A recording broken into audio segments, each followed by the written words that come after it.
Alright, so I'm going to give a quick review of these here, the Alla Lighting. Last time I got Luyed, L-U-Y-E-D. These here have a 1-year warranty, so they're for signal, stop, tail, reverse, and DRL lights. So my rear right one, it lights up for nighttime, but it doesn't go on when I brake, and when I go to turn, the turn signal doesn't work. So hopefully just replacing it with these should do the trick. 3157 red for 2002 Ford Taurus. These are them.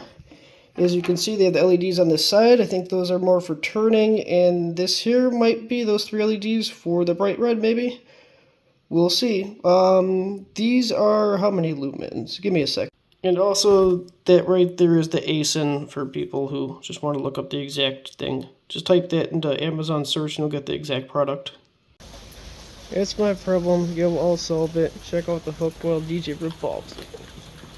Honestly, to me, I know, like, through the camera, you can't tell anything. That looks to be the exact same brightness. So I don't even know if I should bother doing the other one.